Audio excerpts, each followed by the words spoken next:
parece que Franco y Hitler eran mejores amigos que se tenían en las historias de Instagram con el circulito verde y se hablaban todos los días. Y hay un momento en el que Hitler le dice a Franco: no te olvides que hay 20 divisiones por encima de los Pirineos. Él toma decisiones, pero él cada noche a su despacho, al igual que el despacho de los generales de la República, le lleva un informe. 1100 bajas, 988 bajas. Quiero decir, él seguramente todas las noches sería consciente del número de vidas que cuestan sus decisiones. El bombardeo civil más salvaje de toda la guerra civil apenas es conocido, que es el bombardeo de la carretera de Almería, en el que mueren en torno a 4.500, 5.000 personas. Toda Europa está en paz viendo cómo los españoles mueren despedazados. Ese es un poco el mensaje de Guernica. No olvidemos lo que he dicho al principio. Hay mucha gente que fue obligada a combatir, como en cualquier guerra, y su vida no tiene que quedar en el olvido por una cuestión ideológica de hace 80 o 90 años. Al final el Ebro es la tumba de la República. A nivel oficial, quien gana la última batalla de la Guerra Civil es la República. Quien estaba destinado a liderar el golpe era Sanjurjo. Lo que pasa es que Sanjurjo tiene un accidente aéreo en Portugal, que era donde estaba exiliado, y realmente lo que lleva a Franco a dirigir la guerra son 2 accidentes de avión. O si no se hubieran producido...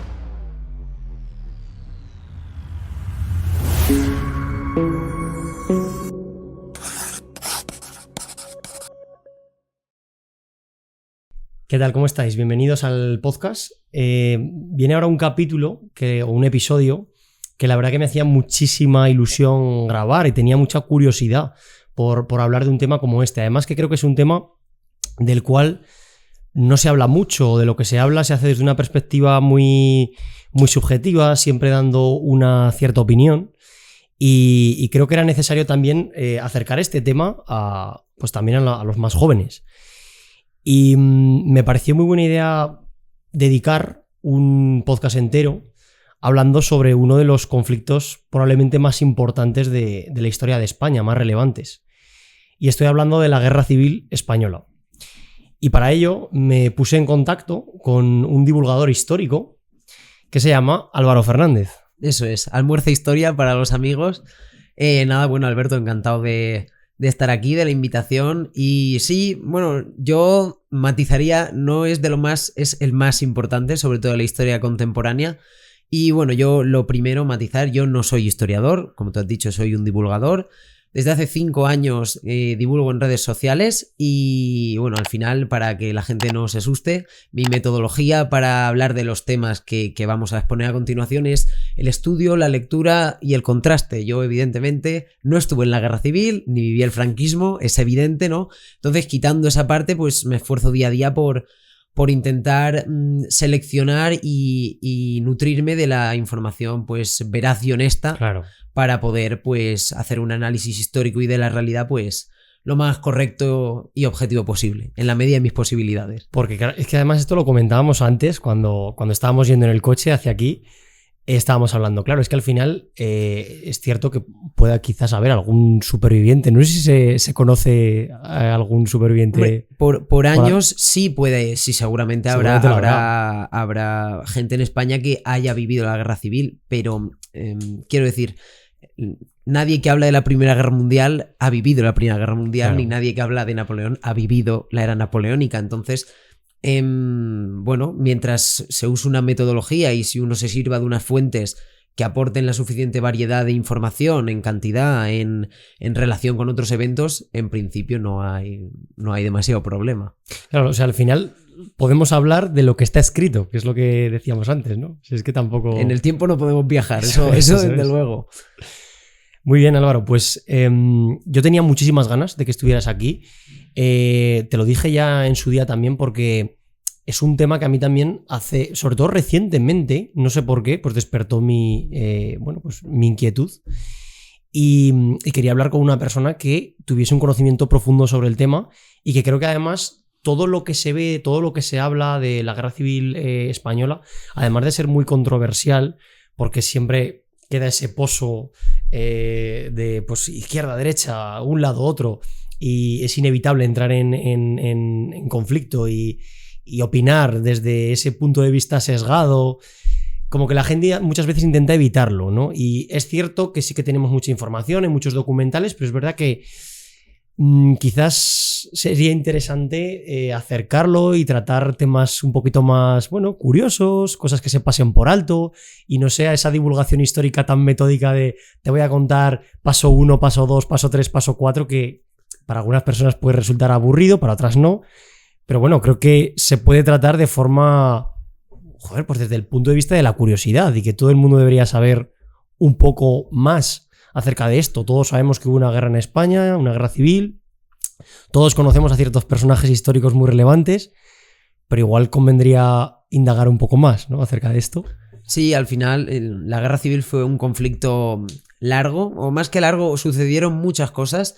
Dio tiempo a estrenar nuevas tácticas militares, a hacer a que aquí llegara ayuda internacional de media Europa, a grandes batallas que en España hacía mucho tiempo que no se veía esa cantidad de soldados en un frente y bueno, y curiosidades. Hay muchísimas matices, cosas que bueno, pues parecen una cosa y luego no lo son, y siguen existiendo controversias a día de hoy. O sea, por mucho que nos esforcemos en esclarecer ciertas cosas, sigue habiendo muchos umbrales oscuros en los que las cifras bailan mucho.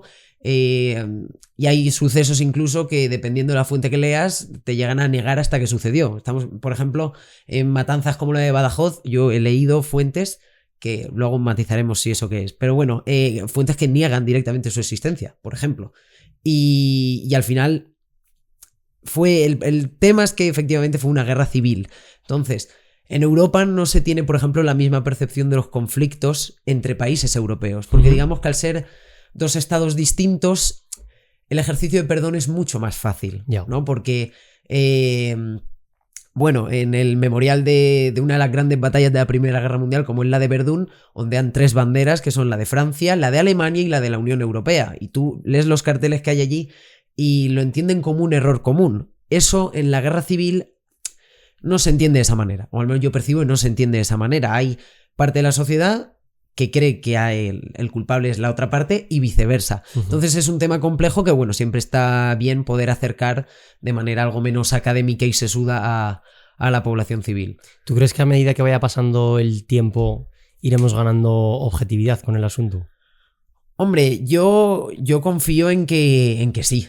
Quiero decir, al final poco a poco va habiendo más información, muchas más investigaciones y, bueno, al final el tema de la polarización ideológica o social, eso se escapa, digamos, a las dimensiones históricas en las que yo me muevo.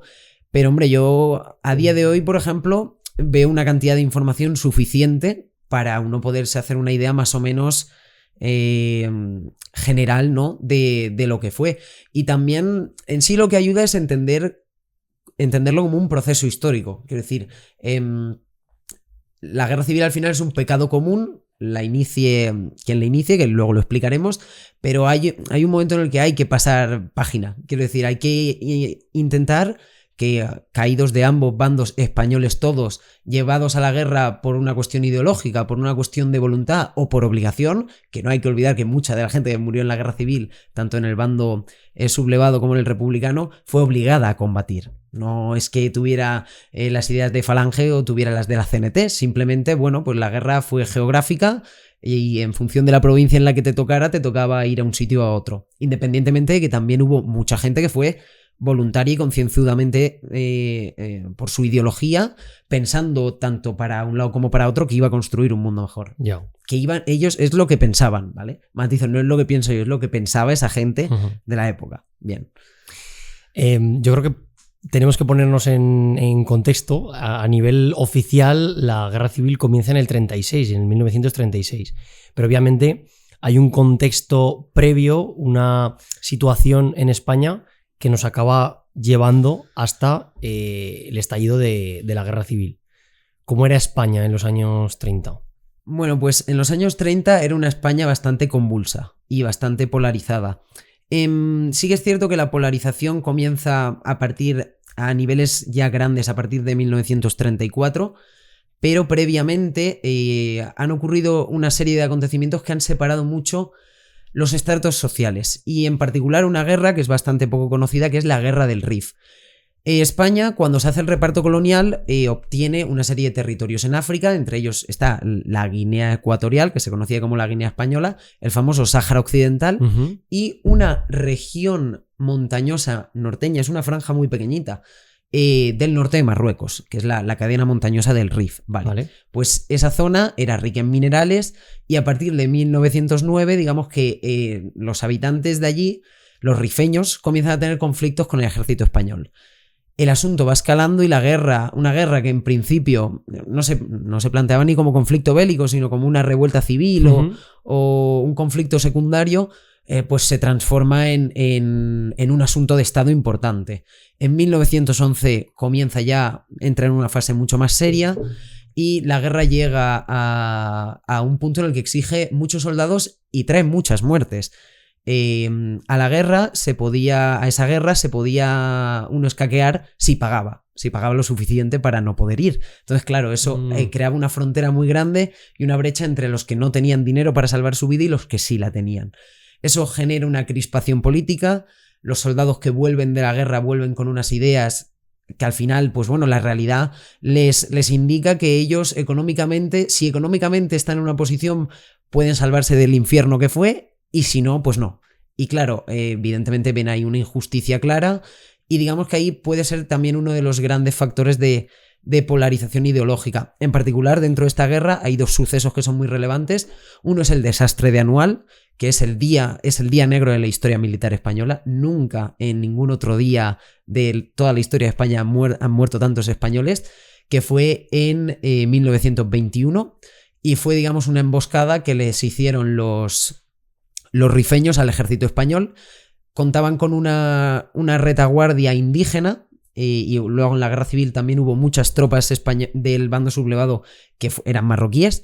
Pues en este caso, en esta guerra, en 1921, digamos que se hizo una campaña para llegar a Melilla, ¿vale? Y la cuestión es que allí hace evidentemente mucho calor y las fortificaciones típicas de esa guerra son los blocaos, que son pequeños fuertes autónomos hechos de madera y tierra que, claro, para autoabastecerse de agua necesitan salir todos los días en mulas o a pie a por agua. Claro, eso es un terreno perfecto para tender emboscadas. Entonces se propuso hacer ese gran avance con el general Fernández Silvestre para llegar a Melilla. Y se tiende una emboscada y bueno, digamos que las tropas españolas acaban huyendo en desbandada y aun estando en superioridad numérica en las jornadas que suceden entre los días 20 más o menos de 22 de julio al 9 de agosto de 1921 mueren más de 10.000 españoles. Hostia. En una huida a pie y digamos a Melilla, con todo lo que se puede, pero bueno, al final los rifeños hacen tiro al plato con el español huyendo. Hay testimonios de que hubo españoles que para no morir de sed se bebieron la tinta de los bolígrafos y bueno, al final hay digamos esa desbandada hacia Melilla hace que los rifeños se acerquen a Melilla, la bombardeen, pero hay una unidad que salva la ciudad, que es la Legión. Y en esa legión va un personaje que tendría mucha relevancia luego en la guerra civil, que es Francisco Franco. Entonces, la guerra del Rif, quitando este gran acontecimiento, luego se solventa con una gran operación militar, que es el desembarco de Alhucemas, se hace en 1925, y es el primer desembarco aeronaval exitoso de la historia. De hecho, cuando se hace el desembarco en Normandía, que es el gran desembarco por excelencia, que es el que tiene toda la fama, se fijan en el desembarco que hace España en la costa de Marruecos porque había sido capaz de desembarcar, bueno, de hacer una operación combinada de tanques, infantería, barcos y aviones exitosa. Eso no había ocurrido. En la Primera Guerra Mundial los británicos lo habían intentado en Galípoli, que es una ciudad, una península turca, pero les había costado decenas de miles de muertos y había sido un fracaso absoluto. Entonces ahí España, digamos, como que avanzó mucho en táctica militar. La guerra del Rif concluye y bueno, se suceden durante la guerra del Rif hay parte que está la dictadura de Primo de Rivera y luego la dicta Holanda y luego ya vuelve el rey.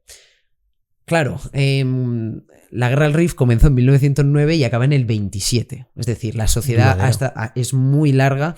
Y claro, ahí ha habido tiempo que haya muchas generaciones que se hayan lastrado y que hayan visto un poco cuál era el panorama político y económico y social del país. Ya nos acercamos a 1930 y hay una serie de ideologías que están en auge. Está el fascismo en Italia, el socialismo en la Unión Soviética y, bueno, Europa, la verdad que tampoco acompaña. Es decir, esos años, la Alemania nazi es cuando se está gestando, todavía no está, para 1930 no está, pero en 1931, que es cuando se instaura la República, se instaura mediante unas elecciones. Sin embargo, las elecciones desde aquellos años han tenido mucha polémica porque realmente lo que gana, las ciudades en las que gana o los territorios en los que gana la República son en las grandes capitales. Es decir, no hay una victoria homogénea en todo el país de que se quisiera una república. Y en parte todo eso se gesta porque el rey ve el ambiente, ve todos los aires que hay de republicanismo, digamos, y decide irse, decide abdicar y se marcha. Que hablamos de Alfonso XIII. Alfonso XIII, eso es. Entonces, claro, digamos que la República se legitima a sí misma en el momento en el que el rey se va. Porque si el rey se va, se hacen las elecciones, surge toda esta corriente y finalmente se instaura la República.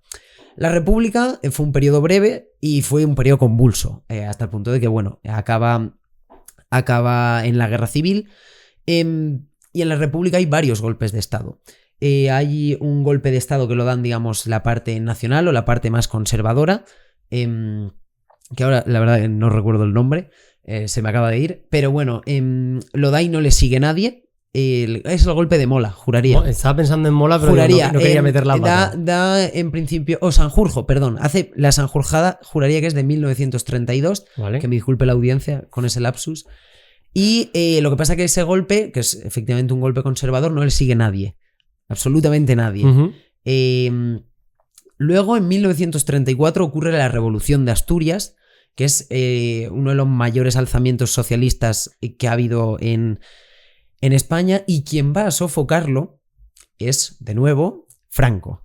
Acude para sofocarlo en favor de la República. Pues estamos hablando de 1934, para la Guerra Civil todavía queda un poco. Claro. Es decir, la gente tiene que desvincular durante toda su vida a que Franco y República son términos antagónicos. Lo fueron, pero a partir de una época. Previamente no fue así porque al final Franco era del ejército español, en este caso el ejército de la República. Claro. Y bueno, se sofoca la Revolución de Asturias, pero claro, ya llega un momento que la tensión ya comienza a caldearse. Es decir, ya no es un golpe de Estado conservador que no va a nadie. En la Revolución de Asturias sí tiene éxito y se ven en complicaciones para sofocarla y genera bastantes muertos y por supuesto una controversia súper importante. Todo el periodo republicano se estaba comenzando a fraguar, aparte de la diferencia ideológica. Hubo periodos, sobre todo al inicio de la República, donde hubo una represión religiosa importante. Luego, cuando gobernó la CEDA, se tiraron para atrás algunas medidas de reforma social que volvió a agitar un poco el avispero. Los dos golpes de Estado, tanto la Sanjurjada como la Revolución de 1934, y pretendían ya, para el estallido de la Guerra Civil, pretendían dar un golpe, y lo pretendía dar Sanjurjo de nuevo en 1936. En un primer momento, Franco no estaba destinado a gobernar ni a liderar ningún tipo de alzamiento. Es decir, de hecho a Franco tardan mucho en convencerle.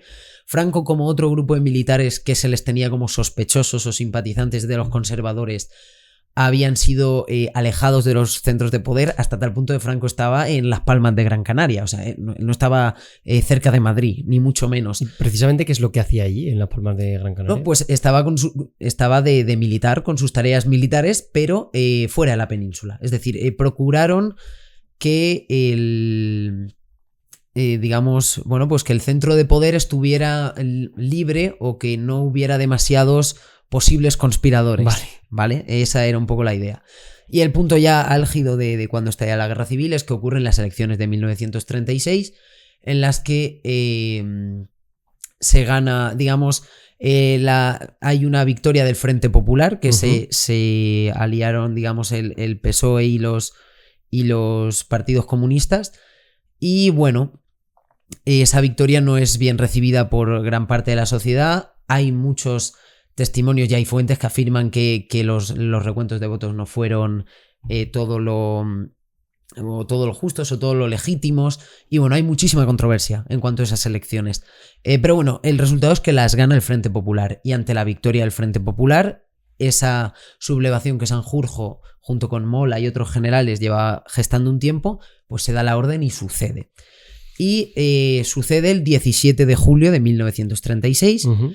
En ese momento se sublevan las guarniciones del Ejército de África, es decir, en gran parte de legionarios y marroquíes, que están pues en los territorios que tiene España en África, sobre todo en Ceuta, Melilla, Tetuán, etc.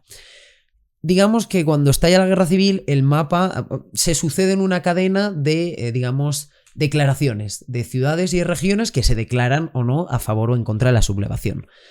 El mapa para el 18 de julio queda, digamos, de la siguiente manera, por hacer una idea rápida. Los territorios de África, incluido Canarias, de la parte sublevada, y luego ciudades como Sevilla, cercada, digamos, por la República, y una franja que va de parte de Extremadura a, digamos, la sierra de Guadarrama y sube hacia Castilla, aparte de Galicia. Lo ideal aquí sería poner un mapa, ¿no? Porque se verá más fácil. Uh-huh. Pero bueno, digamos que hay un tercio de España que se ha sublevado. Vale. Entonces, digamos que hay dos grandes contingentes y el objetivo para estas fechas, para el 18 de julio, es tomar Madrid. Estamos hablando de un golpe de Estado. Ahora, en estos momentos, no de una guerra civil. O sea, el 17 de julio no hay guerra civil. Hay un golpe de Estado. Y con el golpe de Estado se pretende tomar Madrid. Si se hubiera tomado Madrid, si los sublevados hubieran tomado Madrid, no hubiera habido guerra civil. El golpe de Estado hubiera sido exitoso, como bien indica su nombre, hubiera habido un cambio de Estado y ya está. Lo que hubiera ocurrido a futuro, ya eso sí lo desconocemos. Pero guerra civil, al menos en ese momento, no hubiera habido. ¿Cuál fue el asunto? Que el golpe no triunfó. Muchas ciudades y muchas capitales importantes, como son Barcelona, como en Málaga, como en Valencia, dicen que nanay, no se sublevan, se mantienen fieles a la República, y en ese momento hay una operación militar de dos grandes contingentes sublevados para tomar Madrid. Uno parte del sur, de toda la parte del Ejército de África, y otro del norte. El del norte lo dirige Mola y el del sur lo dirige Franco. Digamos que hay una... Claro, ellos se encuentran de repente con un gran problema porque con la sublevación la República tiene la gran parte de la armada y la gran parte de la aviación y la gran parte de las tropas. En principio la República tiene sobre el papel las cifras suficientes para poder contrarrestar el golpe. Pero claro, hay una cosa con la que no cuentan, o con la que cuentan, que es que el ejército de África va a tardar en llegar a la península. O sea, el ejército de África tiene que pasar el estrecho de Gibraltar, que a nivel defensivo es bastante sencillo porque, como su nombre indica, es un estrecho y es muy pequeño. Uh-huh. Y la República tiene la armada. No sé si podemos matizar aquí, perdona que te interrumpa, pero cuando has dicho el ejército de África, y esto era una cosa curiosa que quería comentar, porque cuando yo me enteré me resultó bastante curioso. Frente a esta ideología que se suele tener por parte digamos, del bando franquista en aquel momento, un sentimiento patriótico en el que, bueno, se puede pensar que solo quieren que su ejército esté formado por personas de la patria, españoles. Franco, en aquella sublevación, fue apoyado por militares, no sé si se puede considerar así. ¿Marroquíes? Eso es, el ejército de África está compuesto por aquel entonces unas 20-25.000 unidades, que la gran parte son una unidad que se conoce como regulares, que son marroquíes. Y además eran unas tropas de mucha valía, que fue realmente el punto de inflexión a la hora de la primera fase, a la hora de que avanzaran militarmente, sobre todo al inicio, porque el ejército de África era un ejército que había combatido más de una década en la guerra del Rif. Es decir, son tropas con experiencia en combate, con una rectitud y una actitud militar muy buena y digamos, esa ventaja digamos, operativa que tenían respecto a las tropas que podía contar la República en un primer momento fue lo que marcó la diferencia. Al final puedes enfrentar 10.000 contra 10.000, pero si hay 10.000 que tienen experiencia en combate y los otros 10.000 no, la diferencia realmente va a ser muy grande y va a suponer un coste de vidas en favor de los que sí tienen experiencia, pues importante. Y eso fue lo que acabó sucediendo. El problema era cómo pasaban 20.000 tropas de un lado al otro del estrecho sin pasar por el mar. Y claro, aquí se evidencia uno de los grandes errores de la República, que es dónde estuvo la Armada. Porque el ejército de África en su gran mayoría lo pasan con un puente aéreo, que fue el primer puente aéreo que se hizo de la historia, con aviones alemanes e italianos. Se cogían en Tánger o en Ceuta o en Melilla y pasaban de un lado al otro del estrecho en avión. Lo que pasa es que las primeras tropas sublevadas de África que cruzan a la península lo cruzan en barco. En un barco, bueno, un convoy que se conoce como el Convoy de la Victoria, fue muy propagandístico en su momento. Y de ahí, digamos, una vez pasa ese convoy y pasa el puente aéreo, hacen una ofensiva por Andalucía, toman Sevilla y luego Extremadura. En Badajoz ocurre lo que he mencionado muy al inicio, que es la masacre de Badajoz. Y luego posteriormente se unen con las tropas del norte. Bueno, se unen.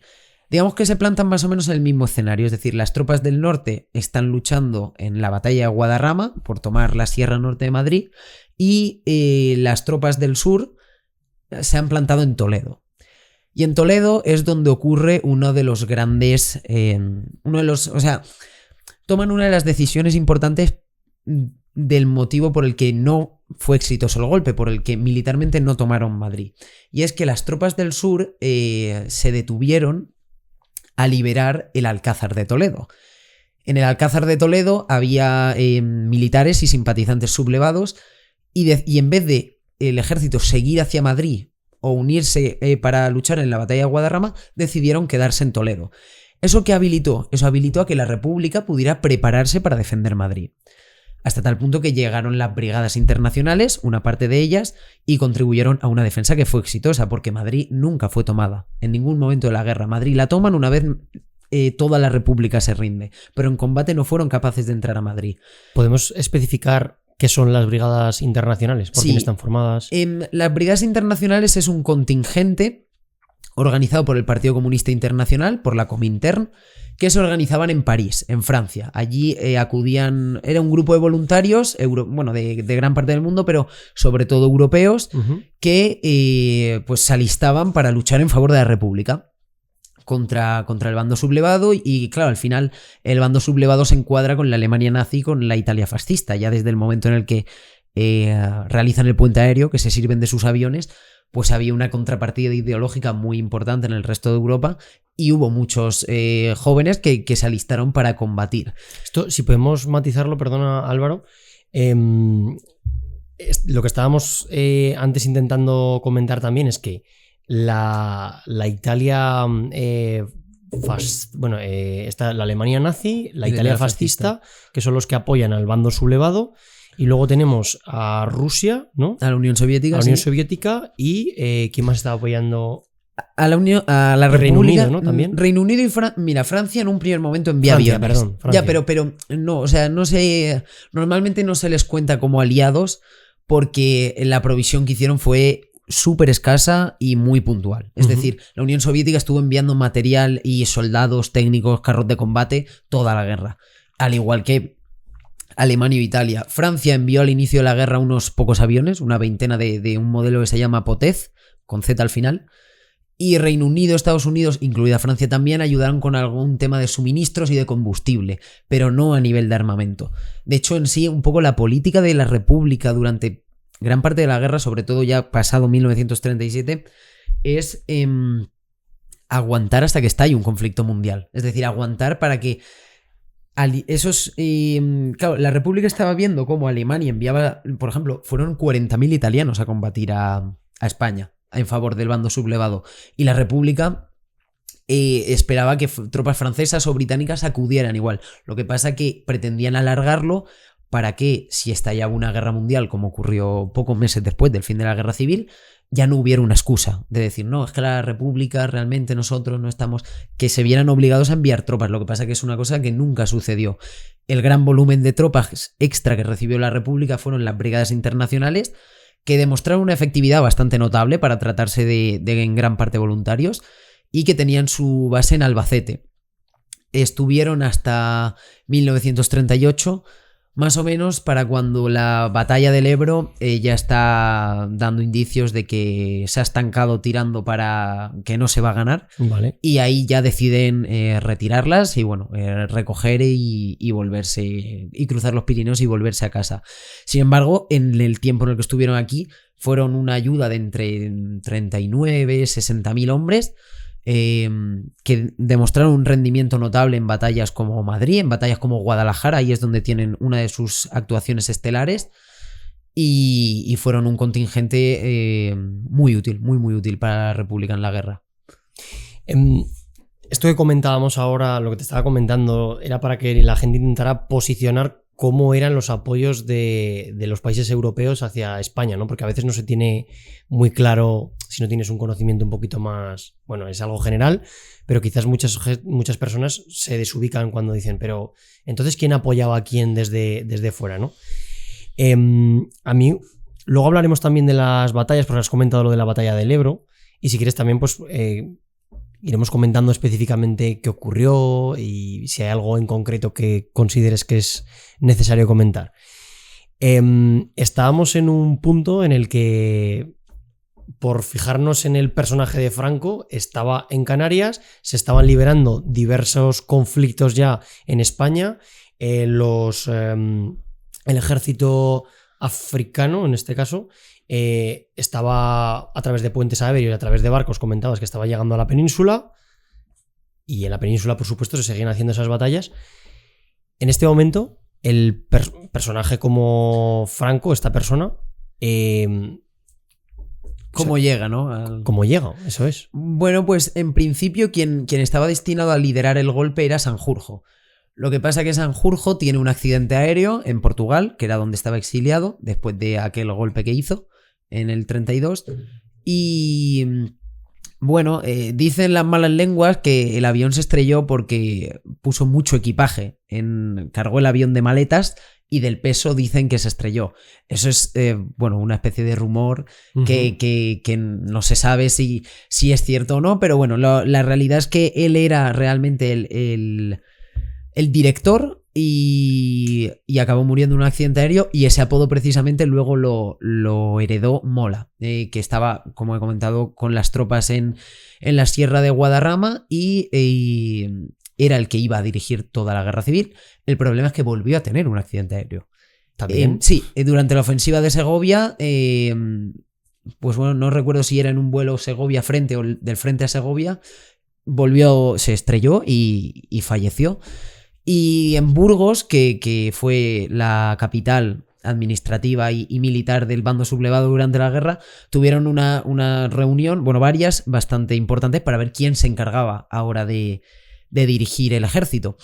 Y bueno, Franco, aparte de que en la guerra del Rif se había mostrado resolutivo, aparte que durante el periodo republicano se había mostrado resolutivo también, tenía una baza bastante importante, y es que la gran parte de las tropas africanas lo respetaban bastante. Él había estado en la Legión y de hecho en el año 1916 él sufre, cuando está combatiendo en la guerra del Rif, una herida en el vientre que por poco acaba con él, y se dice que sobrevive de milagro, y las tropas marroquíes le atribuyen una especie de suerte providencial que se llama baraka.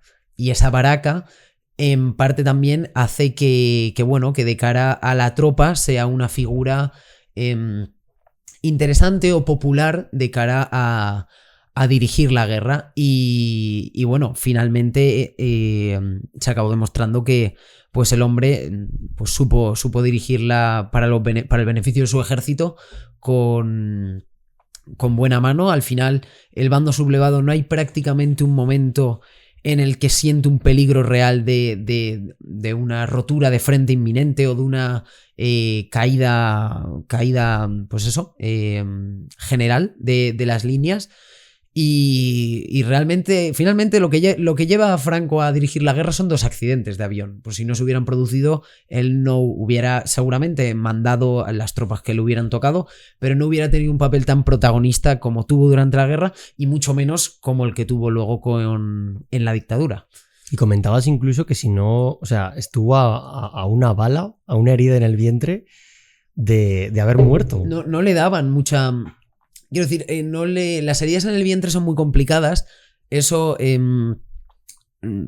por si, que esperemos que no, pero por si algún día hay que ir a combatir a algún sitio, antes de los ataques hay que procurar o comer con antelación o no comer. Porque si uno está haciendo la digestión, hay veces que la gente con la ansiedad la calma comiendo. Pero si uno está haciendo la digestión y le dan un balazo en el vientre, esa digestión es muy infecciosa para el resto de órganos, digamos, del cuerpo. Entonces puede ser mucho más peligroso el balazo si estás haciendo digestión que si no. Por eso, claro, lo que ocurre es que en la guerra normalmente los soldados las pasan canutas, pues sobre todo hace un siglo, y si se puede comer, pues se come. Entonces eso es otra de los factores que le suma todavía más complejidad. Las heridas en el vientre son complicadas, la digestión suma más peligro, pero aún así sobrevivió a todo. Por eso los marroquíes le atribuyen esa especie de suerte providencial de que es una especie, bueno, de persona en el que, pues claro, pues según los marroquíes Alá le tienen buena consideración y pues sí, esa bala o curarse de esa herida fue lo que le permitió estar al mando. Yo me gustaría también matizar una cosa. Hay veces que en historia y esto ya es una cosa que es completamente debatible, se tiene la percepción muy personalista de las cosas, ¿no? Es decir, lo que tú comentabas, ¿no? Si Franco se hubiera muerto, no hubiera estallado la guerra civil. Pues lo más probable es que hubiera estallado igual. Lo que pasa es que se hubiera encargado otra persona que no hubiera sido Franco. O sea, los procesos históricos en los que se canaliza la tendencia ideológica y la crispación de millones de personas, a nivel de estudio, pues sí, se ejemplifican o se estudian mediante personas que en la vida real fueron relevantes, pero no hay que olvidar que si esas personas no hubieran estado, es muy probable que hubieran sido otras. Pues si no hubiera sido Franco, pues no sé, hubiera sido Milán Astray o pues a quien le hubiera tocado. Entonces, pues nada, como matiz, que eso se debate mucho. Por ejemplo, si Hitler combatió en la Primera Guerra Mundial y podría haber muerto, de hecho fue herido en más de una ocasión. Lo que pasa es que, bueno, Hitler en la Primera Guerra Mundial tiene sus peculiaridades. Daba la casualidad de que siempre estaba en segunda línea cuando su unidad atacaba. Pero si él hubiera muerto, se hubiera encargado otra persona de hacer algo similar. Que es incluso lo que comentabas con el golpe de Estado, que decías, fue un golpe de Estado fallido lo que desencadenó una guerra civil. Pero que probablemente si ese golpe de Estado hubiera salido bien, quizás se hubiera desencadenado otro golpe de Estado por parte de la República hacia el bando sublevado y al final la guerra hubiera sido inminente, ¿no? O simplemente el golpe de Estado sale bien, pero la Segunda Guerra Mundial estalla igual y a España le hubiera tocado formar parte. Seguramente si hubiera estado en la República, hubiera combatido pues en el bando aliado. Y si digamos ese golpe de Estado hipotético hubiera surgido efecto en el 36, pues seguramente hubiera combatido con la Alemania nazi, con el eje, ¿no? Pero claro, eso es hipotético, todo. De todas maneras, Franco y Hitler, y en sí Franco de cara a la Segunda Guerra Mundial, tiene gestiones que son brillantes a nivel geopolítico. Franco, o la España franquista, tenía 3 posturas en la Segunda Guerra Mundial. Entre la guerra entre la Unión Soviética y la Alemania nazi, era pro-Alemania nazi. En la guerra entre Estados Unidos y la Alemania nazi, era neutral. O sea, Estados Unidos, Gran Bretaña, etc. Vale. Y luego en la guerra de la Alemania nazi contra Japón, de Estados Unidos contra Japón, era pro-Estados Unidos. Entonces, al final es un poco que entre Pito y Valdemoro yo estoy aquí. Es que además España está en medio literalmente de los 2 océanos, de los 2 frentes, y hace una gestión de no beligerancia. Es decir, España no es un país que sea sencillo de invadir, porque bueno, es el 4º país más extenso de Europa, aunque en el mapa no lo parezca, que parezca que Polonia o que Alemania son países más grandes. No es así. España es también uno de los países más montañosos. Y desde luego la tradición invasora no suele tener mucho éxito aquí, no demasiado. Incluso en las guerras napoleónicas ya se vio que España es un país complicado. A los romanos también en su día, la península ibérica en general les costó mucho. Y bueno, mediante esas estratagemas de soy tu amigo cuando tú estás delante y cuando no soy amigo del otro, pues el régimen acabó sobreviviendo y acabó salió de la posguerra poco a poco. Y bueno, ya las etapas del franquismo hay como 2 grandes etapas, pero que tienen sus peculiaridades y en ellas se explica el desarrollo actual que tiene el país. Aunque no me quiero ir del tema, ahora que comentabas esto de que España, bueno, la península ibérica tenía un punto de difícil invasión, ¿qué pesa más ahí? ¿Lo geográfico o la actitud? Porque estoy viendo mucho tweet, mucho vídeo en Instagram, que supongo que no será cierto, ¿no? Pero que hubo unas declaraciones que hizo, si no me equivoco, Hitler, creo que era, en las que decía, no podemos invadir España, aunque no había ningún tipo de interés, pero debido a que España son unas personas muy testarudas, dando a valer haciendo alza de su valentía, y que por ello casi es mejor dejarlos como están. Pero en realidad tiene que ver eso, en realidad hubo más una posición geográfica que impedía que la invasión fuera efectiva. Yo diría que es una combinación. Es decir, es mucho más sencillo, por muy terca que sea la población, invadir Lituania, por ejemplo, que invadir Suiza, siendo países de una extensión más o menos similar, o incluso los países bálticos, porque uno es una llanura y el otro está lleno de montañas. Eso dificulta muchísimo cualquier campaña militar, cualquier acción de control. Las propias características de las ciudades, los centros de aprovisionamiento son distintos, pero hombre, la actitud sí que cuenta. De hecho, las dos unidades españolas que combaten en la Segunda Guerra Mundial, la 9 de parte de los aliados, de republicanos exiliados, y la División Azul de parte de españoles que envía Franco a combatir a la Unión Soviética, ambas desempeñan un papel importante en relación a su tamaño, ¿vale? Porque no eran ejércitos, sino eran meramente divisiones que sus aliados y sus camaradas, digamos, combatientes les reconocían un trabajo espléndido, una muy buena actitud.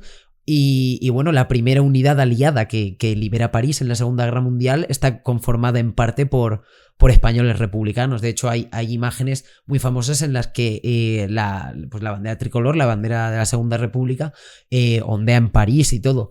Entonces es una combinación.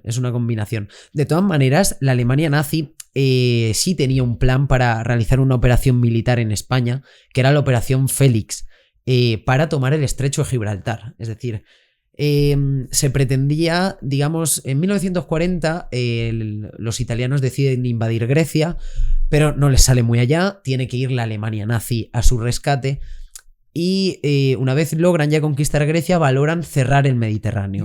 Y lo cierran mediante el Estrecho de Gibraltar, que fue un lugar que fortificaron los británicos muchísimo. Se pueden visitar los túneles que hay en la montaña, en las fortificaciones, el puerto. Y era un punto clave que, claro, digamos, el gran interés que Hitler tenía en Franco es que cediera para poder organizar una invasión a Gibraltar. Lo que pasa es que era mucho más complejo que invadir el Peñón, porque al final, a nivel de fuerza bruta, envías 15 bombarderos, revientas el Peñón y luego lo invades. Pero hay muchos factores. Por ejemplo, uno de ellos es que España está muy pegada al Atlántico, y una intervención o una colaboración clara para eso seguramente hubiera implicado a España en la guerra. Y claro, pues hubiera habido un potencial desembarco estadounidense, quizás en vez de en Francia lo hubiera hecho en España. Luego no hay que olvidar que Portugal es el aliado. Portugal y Reino Unido tienen el acuerdo, el tratado de alianza más longevo de la historia, sigue vigente a día de hoy, pues con la OTAN.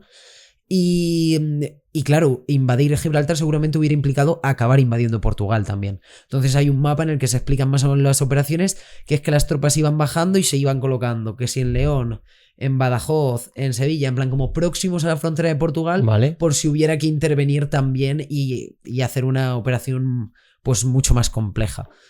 Pero bueno, de todas maneras, Franco y Hitler no acabaron de congeniar demasiado. Es decir, esa frase, desconozco, sí la he oído, desconozco si es cierta o no, puede ser que sí, igual que puede ser que no, pero cuando se intenta que España entre en la guerra, España, la gran petición que hace más allá del material, y que fue la clave para que finalmente no se concretara, es que quería el Marruecos francés. Es decir, Alemania invade Francia, en 40 días durante la Segunda Guerra Mundial y la divide en dos. Está la Francia, digamos una parte del norte de Francia, que esa la controla la Alemania nazi, y la parte del sur, que se establece un estado que se llama la Francia de Vichy. Pues esa Francia de Vichy es la que gestiona los territorios en África. Es un estado títere de la Alemania nazi, ¿vale? Esta Francia. Vale, pues Franco lo que quería era, ¿te acuerdas que te he comentado lo de la franja montañosa del Rif? Ajá. Pues lo que querían era el resto de Marruecos. Y claro, Hitler lo que interpretaba es que eso es una conquista muy generosa con 0 vidas, o sea, con 0 esfuerzo realmente. Porque ya no solo era el pedir esa parte de Marruecos, era que España necesitaba víveres y suministros y materiales en cantidad. Porque salía de una guerra. Porque el país estaba destrozado, efectivamente. A nivel demográfico, ¿hubiera sido sostenible? Pues seguramente. Quiero decir, los países suelen tener mucha capacidad para combatir. No olvidemos que en la guerra civil eran 2 ejércitos de 1 millón de hombres. Y al final el ejército vencedor viene en dinámica de combate, viene con experiencia de guerra, viene con moral. Y pues si finalmente hubieran entrado a la guerra, también hubieran desempeñado un papel importante, claro. Otra cosa ya es si hubieran resistido, hubieran podido hacer frente pues a la Unión Soviética junto con el resto de países, ¿eh? No, España solo, evidentemente no. O a un desembarco aliado o a una combinación.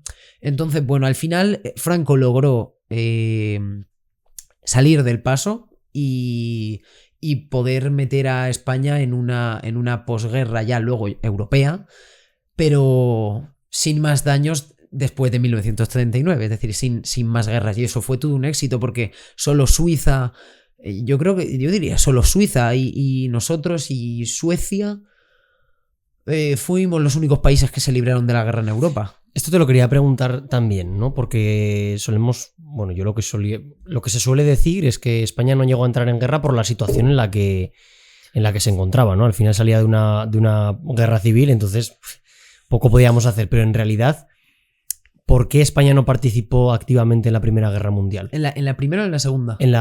Estaríamos hablando, claro, de la Segunda Guerra Mundial, perdón. Vale. Sería... Bueno, a ver, realmente todo lo que he comentado antes es a nivel de personal, es decir, España pues tenía población y tenía soldados, pero a nivel de armamento y municiones sería dependiente de sus aliados, de Alemania y de Italia, pero al igual que lo fue en la Guerra Civil. En la Guerra Civil, sin la ayuda exterior, la guerra hubiera durado 6 meses, porque no había ni armamento, ni municiones, ni tantos aviones, ni tanto combustible. Fue que la ayuda exterior, digamos, habilitó que el conflicto se extendiera 3 años. Yeah. En el caso de por qué no acaba entrando, es un poco un resumen de lo que he comentado. Al final hay unas exigencias territoriales que Alemania no cumple, unas exigencias de material que no cumple tampoco, y luego además el factor una cosa es que España hubiera podido enviar soldados y hubieran podido combatir, y otra es si convenía, y no convenía. A nivel moral, esas tropas, aunque vienen en dinámica de victoria y combate, están combatiendo por su casa. Tanto los republicanos como los sublevados combaten por su casa, y eso es un aliciente y una motivación al final mucho más potente, aunque estemos hablando de una guerra, que combatir en el exterior, que combatir, tú imagínate, en Polonia o en Ucrania o en las tropas españolas allí que pintan, ¿no? A pesar de que Franco tuviera sus simpatías con Hitler o no. Y sí que es cierto que aunque no se concreta la entrada, hay una ayuda, aparte de la División Azul, que es la división de voluntarios españoles que envía Franco a combatir a la Unión Soviética. Hay un material muy importante, y España creo que no sé si es de los grandes productores, o lo era en su época, del mundo, o si no los productores, que es el país que más reservas tiene, que es un mineral que se llama wolframio. El wolframio está en el norte de España, está sobre todo en Galicia, y ese mineral es ideal para los blindajes. Y en una industria alemana que necesita producir una cantidad de carros de combate exagerada, pues reforzar el blindaje a largo plazo es positivo, ¿no? Para sus ejércitos.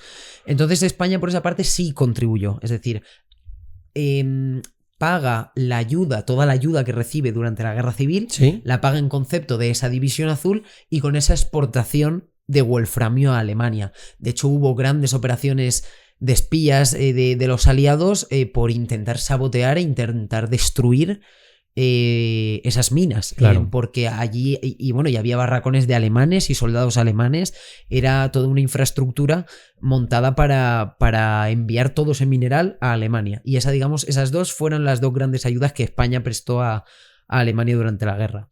O sea, esa fue la forma de contribuir. La forma de pago de contraprestar la cantidad de soldados, aviones, material, tanques que habían traído los alemanes. Porque si no hubiera sido de esa forma, se le podría haber agradecido esa ayuda de alguna forma. Hombre, pues la otra opción, claro, si tú no envías soldados. O podrías estar castigado, te podrían castigar de Claro, alguna manera. de hecho ahí está la otra parte. Es decir, parece que Franco y Hitler eran mejores amigos que se tenían en las historias de Instagram con el circulito verde y se hablaban todos los días. Y hay un momento en el que Hitler le dice a Franco, no te olvides que hay 20 divisiones por encima de los Pirineos. Es decir, tú no tienes la capacidad económica de pagarme nada, no tienes la capacidad de producir nada. Si no me envías tropas, es decir, vamos a suponer que no hubiera enviado tropas, ¿vale? No me envías tropas y encima no me quieres ayudar con el wolframio, con los materiales que me puedes ayudar a producir, pues puede ser que una alternativa hubiera sido la invasión. Es decir, al final la Operación Félix es una invasión de tropas alemanas sin un carácter ofensivo en España. O sea, lo hubiera tenido con Portugal y con Gibraltar. Vale. Pero bueno, la invasión napoleónica es algo así como la Operación Félix con un cambio de tuerca. Es decir, se meten y cambian el chip. Pues podría haber sucedido igual. Es decir, podrían haber forzado o podrían haber intentado la invasión. Lo que pasa es que lo que hemos comentado antes, ¿no? Ya solo los Pirineos es una frontera importante. Porque la peculiaridad que tiene España, al igual que la tiene Italia, es que es una península. Entonces, en un punto de la guerra en el que no hay un desgaste súper evidente, por ejemplo, si de repente Alemania le hubiera dado por invadir España, en un momento en el que las tropas españolas están preparadas o dispuestas a combatir esa invasión, los Pirineos, pasar los Pirineos les hubiera costado sudor y lágrimas. Ya. De hecho, la única intervención militar republicana después de la guerra ocurre en los Pirineos, que es la invasión de los maquis del Valle de Arán, que es una comarca catalana de Lleida. Que bueno, los maquis son un grupo de revolucionarios y voluntarios republicanos exiliados en Francia que deciden invadir el Valle de Arán en 1944. Y lo hacen con la esperanza de que dicha invasión alente y motive al resto de... Claro, España estaba llena de republicanos derrotados. Y las condiciones de posguerra a nivel social, de toda la gente que estuvo en los campos de concentración, no de exterminio, ¿vale? No son lo mismo. Incluso en la Alemania nazi había campos de una cosa y campos de otra. Yeah. Pero bueno, campos como Albatera, que está cerca de mi zona, o otro tipo de campos de concentración, las condiciones eran pésimas y hubo mucha gente que murió allí. Entonces, claro, confiaban en que toda esa crispación floreciera a modo de revolución o de combate si veían a gente combatiendo. Yeah. El problema es que para solventar la invasión, Franco envió a decenas de miles de soldados y yo he estado en el Valle de Arán, he estado muchos años y hay que tener cuajo para plantearse una invasión allí. Y nada, hubo bastantes muertos para lo que fue la operación, pero se acabó sofocando. Quiero decir, eso ya fue como un poco la losa definitiva de decir, estamos en 1944, los aliados no han venido, la revolución o este ataque ha fracasado también, va a ser un camino largo. O sea, ese fue ya un poco el cambio de chip de decir, ya es inevitable. Hemos dejado un punto pendiente por fijarnos, digamos, en la figura de Franco para que nadie pierda el hilo de la cronología, ¿vale? Esta conversación nos ha llevado ya hasta el final de la guerra y por qué no participamos en la Segunda Guerra Mundial, pero vámonos otra vez a ese comienzo donde estalla la guerra civil en España. Y no sé si se libran batallas relevantes como por ejemplo la del Ebro o por ejemplo cuando sucede lo de Guernica. ¿Antes de que llegue Franco o después de que llegue Franco?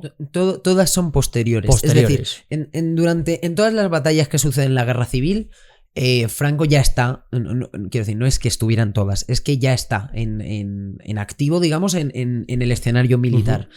Pero en la península me refiero. Sí. Vale. Es decir, quitando pues lo que tarda en llegar de África a la península, a Burgos, y ya donde se ocurren los 2 accidentes de avión y él adquiere el mando. Eso es. Bueno, a nivel bélico, la verdad que la guerra civil fue un auténtico campo de pruebas. Es decir, tanto alemanes como soviéticos se dedicaron a probar sus nuevos vehículos y sus nuevas tácticas aquí. La Unión Soviética, por ejemplo, envió un montón de ojeadores y asesores militares, al igual que la Alemania nazi. Y bueno, al final era una especie de gran oportunidad para probar lo que habían estado diseñando, porque la guerra en Europa era ya...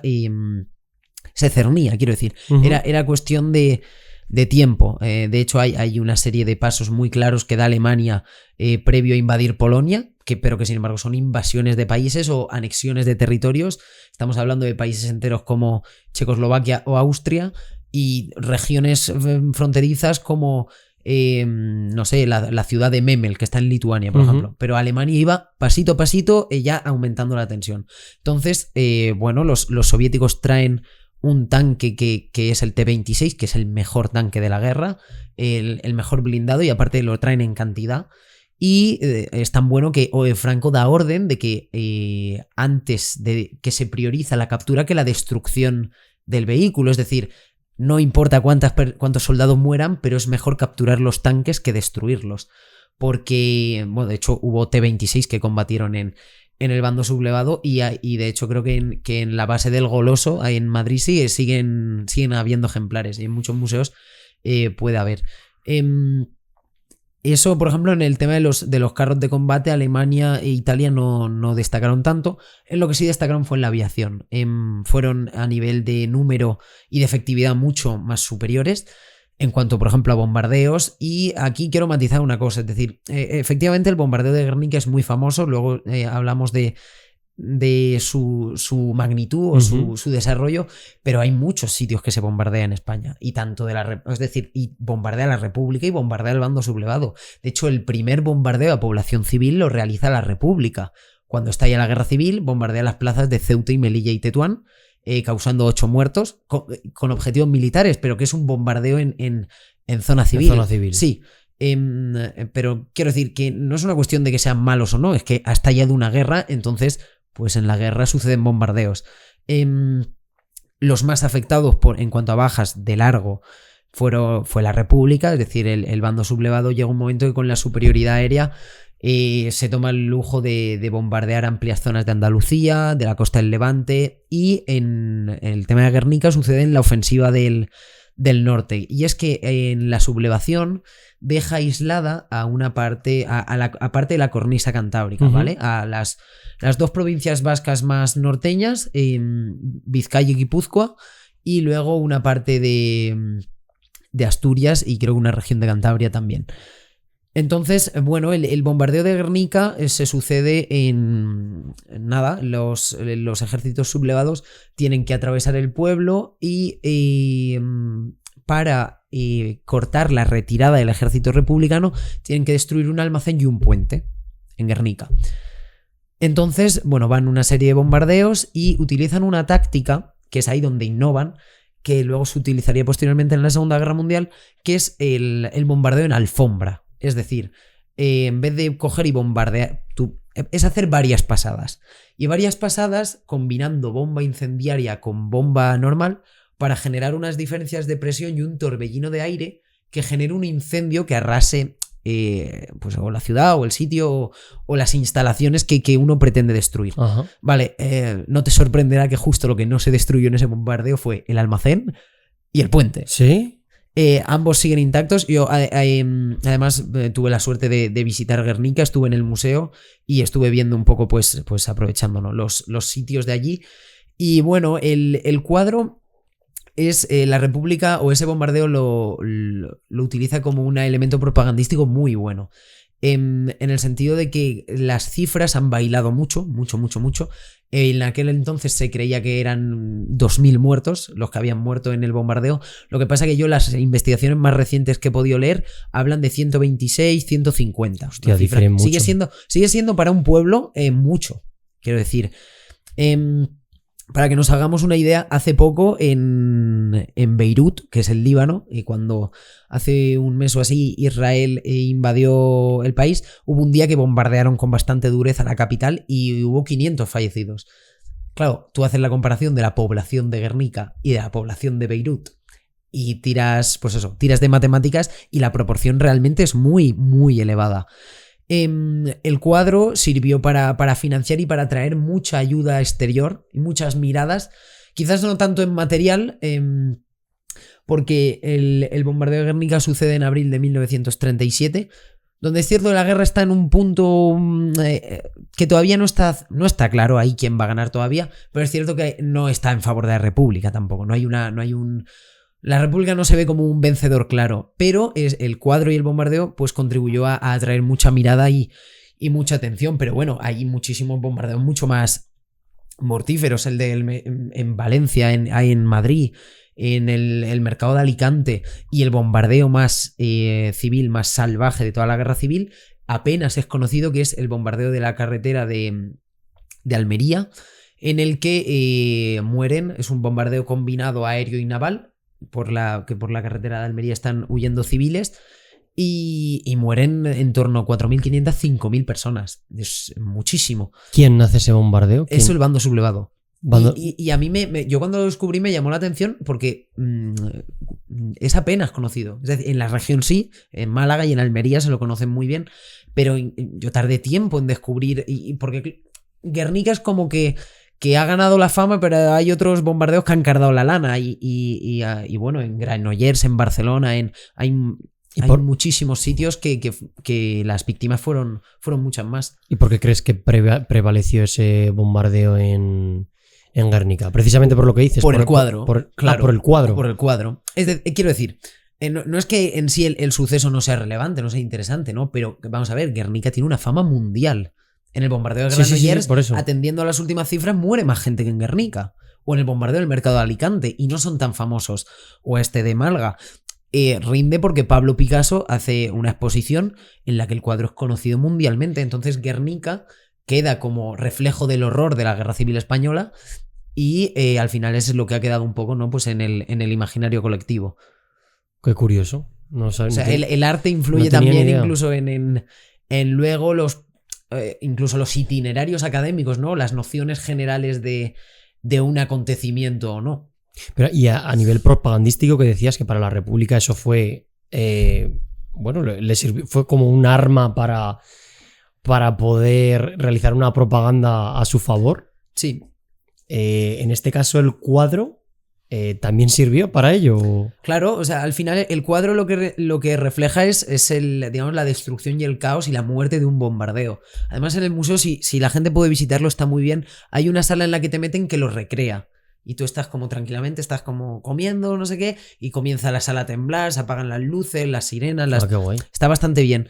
Entonces, claro, lo que refleja es toda Europa está en paz viendo cómo los españoles mueren despedazados. Ese es un poco el mensaje de Guernica. Y incluso en un punto ya más de toda la Europa democrática está viendo como la República Española pues bueno, se desangra.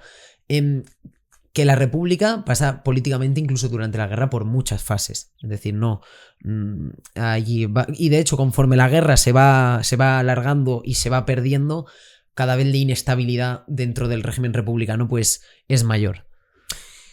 Estábamos hablando de grandes batallas, estábamos hablando de esto. Luego, si quieres, puedes puntualizar en alguna en concreto, pero yo me había apuntado a algunas y otra que me toca a mí cerca por la zona en la que vivo, que es la batalla del Ebro.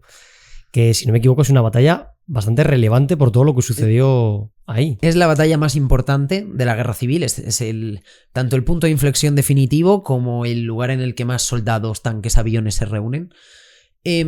Ocurre entre el 25 de julio y el 16 de noviembre de 1938, y es una ofensiva en la que sobre todo fue tan brutal porque se hace una apuesta. Digamos, el mando republicano llega un momento que las tropas, es decir, los hombres no dan todo lo que pueden, tienen problemas para reclutar grandes masas y sin embargo hacen una apuesta de un gran reclutamiento para una ofensiva en Aragón.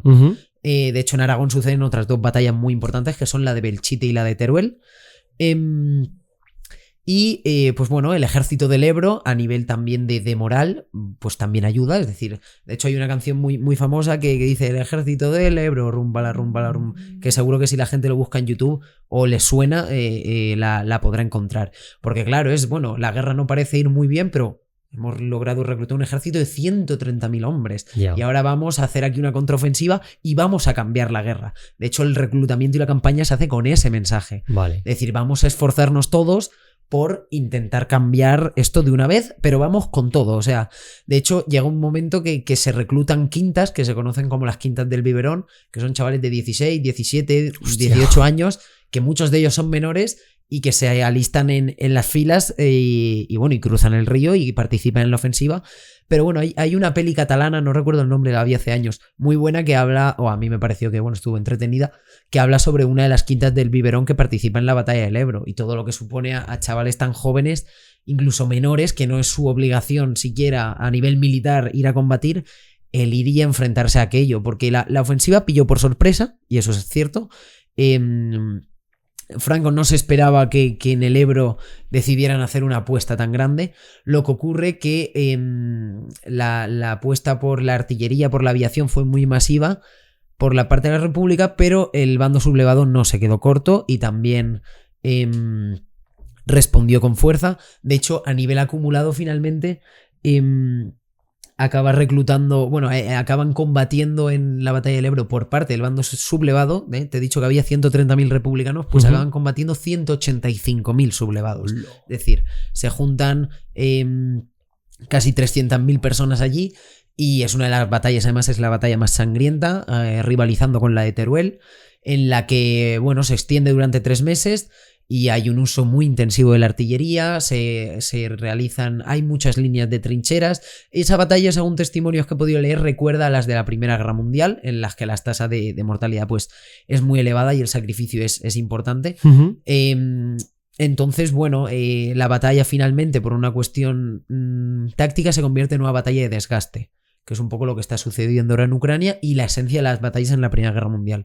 De nuevo, y perdona que te interrumpa, Álvaro, de nuevo vuelven a surgir aquí, o sea, vuelve a ser un campo de pruebas para la Alemania nazi. Sí, claro, es decir, al final todas las tácticas que han utilizado de bombardeo, las maniobras con los tanques, los ataques combinados, todo eso, por supuesto, en el Ebro tiene su máximo exponente. Y al final es un campo de pruebas, pero es que además se presta a ello. Es decir, ambos bandos utilizan cientos de aviones, cientos de piezas de artillería, cientos de carros de combate. Y el Ebro al final llega un momento en el que las tropas republicanas tienen que volver a cruzarlo. Pero claro, la caída del frente de Aragón lo que implica es la caída de Cataluña. Y finalmente, pues las tropas nacionales se abren paso y prácticamente ahí ya, pues con muchísima menos resistencia, acaban entrando en Barcelona. Y ahí ya entrando la guerra en la fase final. Al final el Ebro es la tumba de la República. Y cuando dices la tumba de la República, te refieres a que ya los dejan tan sumamente... O sea, destrozan de tal manera el ejército, digamos, republicano, que ya son incapaces de levantar cabeza, o que a nivel estructural ese sistema que tienen, esos mandos se disgregan por completo y dejan de tener ya potestad ante esa derrota. A ver, a nivel organizativo, la República desde el inicio siempre le costó más que al bando sublevado organizarse. Digamos que la estructura militar en el bando de Franco era más unificada y en la República menos. Y claro, eso traía, sobre todo al inicio de la guerra, le trajo muchos problemas porque tú no podías un día que te informaran, no, es que hemos perdido 100 hombres porque han decidido atacar no sé dónde. Por ejemplo, unos anarquistas o un grupo miliciano de no sé qué. Eso a nivel operativo es problemático y a nivel de números, pues 100 no es problema, pero no es problema hoy porque 100 ataques de 100 sí es un problema. Y Y bueno, sobre todo a mitad de la batalla del Ebro se van las brigadas internacionales, también se comienza a retirar los soviéticos y ahí la estructura que se había logrado con una formación militar que se llama la Brigada Mixta, que era la normal en el ejército de la República, pues bueno, se mantiene instaurada, pero a partir de ahí ya no es ni una cuestión de organización, es decir, ya es que a nivel militar se han visto completamente sobrepasados. Vale. Han hecho el gran reclutamiento para cambiar la guerra y no han podido. Y no ha salido. Entonces ya las piezas de artillería son las que son, las comunicaciones son las que son, pierden Cataluña entera, o sea, pierden la parte de Aragón y Cataluña entera. Y ahí poco menos que comienzan ya las negociaciones o los intentos de una paz, de un acuerdo de paz. Lo que pasa es que el bando sublevado aboga por una rendición incondicional. En esta línea, pues bueno, finalmente hay una historia muy curiosa. Antes te he dicho que Madrid nunca se logró tomar en ninguna de las batallas, ni en Guadarrama, ni en Guadalajara, ni en Brunete, ni en la propia batalla de Madrid se logró tomar, pero es que el 8 de marzo de 1939 ocurre el último asalto a Madrid, que es muy poco conocido porque, bueno, es fruto de una casualidad y de una borrachera, ¿no? Pero esta borrachera lo que habilita es que a nivel oficial, quien gana la última batalla de la Guerra Civil es la República. ¿Por qué? Porque en la noche del 7 de marzo hay una serie de generales reunidos, entre ellos un hombre que se llama Ramón Lloro Regales, ¿vale? Reunidos del bando sublevado. Y están decidiendo, bueno, una ofensiva que van a hacer o que tienen pensado hacer. Y quieren atacar por el sector de la Casa de Campo y Villaverde. Vale, pues bueno, se ve que este hombre, el tal Ramón, llega borracho a la reunión. Total, que se ve que lo despachan y lo mandan con un jeep a que se le dé un poco el aire, a que no moleste. Vale, lo que pasa es que el general, efectivamente borracho, a la tropa que le estaba conduciendo el coche, le dice que le dejen aquí en medio, aquí está bien. Total, que el hombre se desorienta y cruza la línea del frente. Entonces la brigada mixta que tenía enfrente de republicanos lo cogen, lo detienen y dicen, pero este tío ¿qué hace aquí? Claro, un militar sublevado. Total, que el Ramón les cuenta la ofensiva que van a hacer mañana. Y claro, los republicanos pues se preparan y aquello es una auténtica masacre. Es decir, atacan en 3 sectores, es en Villaverde, en Zarzuela y en Casa de Campo. Y en un día el ejército sublevado encaja 500 bajas, de las cuales 95 son muertos. En un ataque estéril que no tiene ninguna relevancia a la hora de poder tomar la capital o no, y que está mayormente motivado por una lucha de egos. Porque había mucho ego. Madrid llevaba sitiada desde 1936. Había mucho ego por saber qué general iba a ser capaz de romper las líneas de Madrid y de tomar la capital. Y estos, pues bueno, decidieron hacer esta aventura que la verdad que para todas esas familias pues les salió carísimo porque era completamente innecesario. Es que no tenía sentido. Estamos hablando de que la guerra acaba el 1 de abril. Vale, pues el 8 de marzo deciden hacer un ataque a Madrid que no acaba en nada. Y bueno, de hecho luego en el desfile de la victoria estas 3 divisiones que actúan en sus respectivos sectores son las últimas en desfilar. Al tal Ramón lo condenaron a muerte, luego le redujeron la pena a 40 o 20 años de cárcel, en plan de estas penas que ya son para toda la vida, y él lo acabaron, creo que absolviendo sin más y dejándolo libre. Pero sí, por una cuestión de ego, aparte de que le costó la vida a más de 100 personas, a nivel oficial quien gana la última batalla de la Guerra Civil es la República. Eso se cuenta en un libro de la editorial Almuzara que se llama Eso no estaba en mi libro de la Guerra Civil, que si a alguien le interesan las curiosidades es un libro que es solo de eso, curiosidades de la guerra. Y sí, y nada, finalmente Madrid pues acaba rendida de manera incondicional, como el resto de la península. Y ya el último gran evento es el último barco que sale del puerto de Alicante con refugiados, que es el Stanbrook, que acaba recalando en puertos argelinos y gran parte de los refugiados republicanos que acaban en Argelia pues los llevan a campos de trabajo y muchos mueren o son prácticamente esclavos haciendo pues esos trabajos forzosos y bueno, y así concluye un poco la guerra civil. O sea, a los últimos republicanos Los llevaron en barco a... El Stanbrook es un barco de refugiados. Es decir, es un barco... No estoy seguro si lo fleta la República o no, pero es un barco mercante que se carga de gente hasta arriba para huir de la derrota, ¿no? Y va a Argelia, y en Argelia pues acaban pues prácticamente en trabajos de esclavitud y muchos pues acaban muertos. Pero un barco que estaba regentado, o sea, era un barco que había preparado el bando republicano. Supongo, quiero pensar que la verdad es una cosa que nunca he investigado, si la organización de los buques de evacuación lo regenta o no la República. Eso es.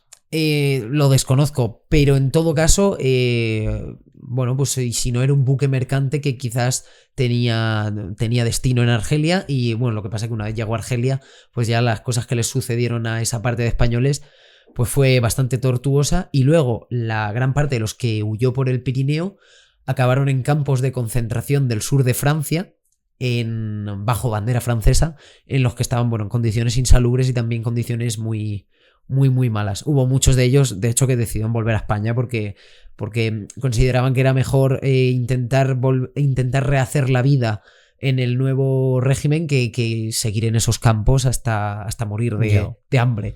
Lo que me ha parecido curioso, y no lo sabía, porque yo creo que la gran mayoría de personas podemos pensar o asociamos que todas las personas republicanas del bando republicano que marcharon fueron a Francia, ¿no? Siempre cuando tú piensas en las huidas de los republicanos piensas en Francia, pero también fue en barco a Argelia. Y a Sudamérica fue muchísimo. Y a Sudamérica. De hecho, antes una cosa que no he mencionado, que es que de ayuda militar explícita de un país hacia la República fue también México. México además acogió a un montón de refugiados y fue otro de los aliados, digamos, claros que tuvo la República durante la Guerra Civil. Así que, bueno, se han quedado 1000 temas por hablar, pero es que y 1000 matices, pero es que la Guerra Civil seguro. No hemos mencionado lo del golpe de Casado, que hay al final, cuando ocurre esto que te he contado del 8 de marzo, hay un golpe interno dentro del gobierno de Madrid, dentro de la República. Y eso como mención que no lo he dicho, pero bueno, es que hay mil asuntos. Sí, seguramente, o sea, podría salir un podcast de 4 horas. No hemos terminado todavía, o sea, no... Pero simplemente pues quería tocar las ideas generales de por qué se provocó la guerra, qué es lo que causó. Ahora estamos en el punto en el que la dictadura se instaura y volvemos a hablar del personaje de Franco para ubicarnos, ¿no?, en la historia, que muchas veces es más fácil hacerlo a través de personajes.